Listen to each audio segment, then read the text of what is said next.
महेश और मोहिनी दोनों में बहुत गहरा प्यार था। दोनों की शादी को 4 साल हो चुके थे, लेकिन उनकी जिंदगी में अभी कोई खुशी नहीं आई थी, क्योंकि उनको अभी कोई बच्चा नहीं था। फिर भी उन्हें विश्वास था कि इस साल उन्हें बच्चा हो जाएगा। दोनों के बीच इतना प्यार है कि ये एक दूसरे के बिना बिल्कुल नहीं रह सकते। बच्चा ना होने की वजह से महेश के माता पिता मोहिनी को कभी कभी ताने भी मार देते थे और मोहिनी भी सुन लेती थी, क्योंकि उसे यकीन है कि उसे बच्चा जरूर होगा। और इसी तरह समय बीत रहा था। जब एक दिन महेश ऑफिस से घर आ रहा था तो उसने मोहिनी को बाजार में किसी दूसरे आदमी के साथ देखा। मोहिनी और वह आदमी बहुत खुश लग रहे थे और ऐसा लग रहा था कि वे दोनों एक दूसरे को काफी समय से जानते हो। महेश अब घर आ जाता है और थोड़ी ही देर बाद मोहिनी भी आ जाती है। मोहिनी के आते ही महेश उससे पूछता है, मोहिनी तुम कहाँ थी? मोहिनी ने हंसते हुए कहा, मैं बाजार गई थी, घर का कुछ सामान लाना था। ये सुनकर महेश को थोड़ा गुस्सा आ जाता, लेकिन उसने मोहिनी को कुछ नहीं कहा। उसके बाद महेश ने मोहिनी को कई बार वही आदमी के साथ अलग अलग जगहों पर देखा और एक दिन महेश ने देखा कि वो आदमी मोहिनी को घर तक छोड़ने आया। मोहिनी उसके साथ बहुत खुश लग रही थी।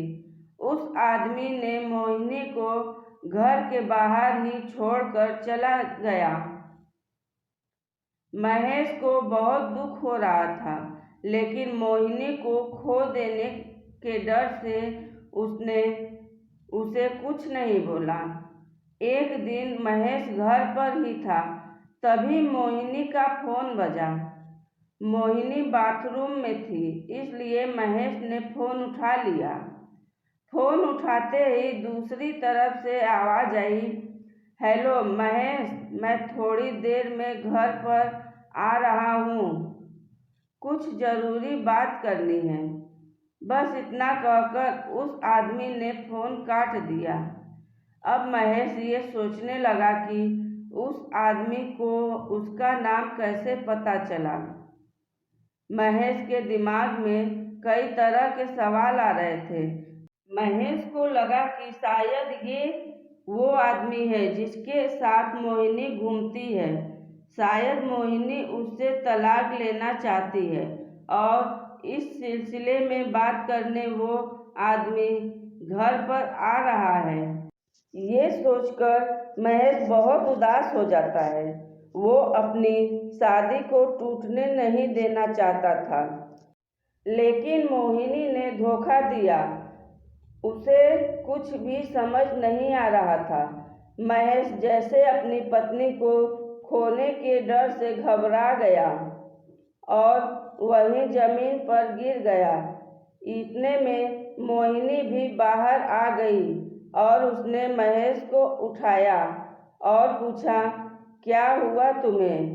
तुम ठीक तो हो? महेश ने गुस्से में मोहिनी को धक्का दे दिया और वो गिर गई और उसका सिर पास रखे टेबल से जा टकराया। अब मोहिनी कोई हरकत नहीं कर रही थी।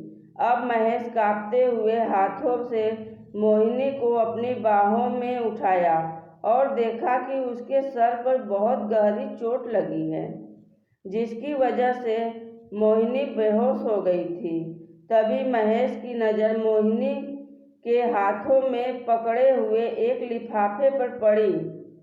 फिर उसने लिफाफे को खोला तो उसमें लिखा था, प्रिय महेश, मैं तुम्हें कई दिनों से कुछ बताना चाहती थी, लेकिन सोचा कि तुम्हें सरप्राइज दूँ।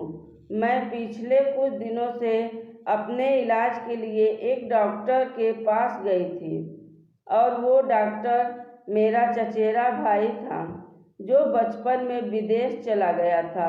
उसने ही मेरा इलाज शुरू किया है और अब मैं 3 महीने की प्रेग्नेंट हूँ। आज मैंने उसे अपने घर खाने पर बुलाई हूँ और तुम उससे मिलकर बहुत खुश होगे।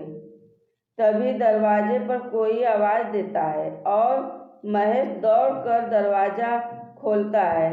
दरवाजे पर मोहिनी का वही भाई खड़ा था और वो कहता है, महेश, मैं मुकेश हूँ। मोहिनी का भाई, कैसे हो तुम? तभी मुकेश की नज़र मोहिनी पर पड़ती है जो खून से सनी हुई जमीन पर पड़ी थी। मुकेश तुरंत मोहिनी को हॉस्पिटल ले जाता है और वहाँ पता चलता है कि मोहिनी कोमा में चली गई है और मोहिनी अपने बच्चे को भी खो देती है। महेश अपना सर मोहिनी के पैरों पर रखकर माफ़ी मांगना चाहता था, लेकिन मोहिनी अभी भी कोमा में ही थी। एक छोटी सी गलतफहमी ने मोहिनी और महेश के रिश्ते में दरार ला दिया।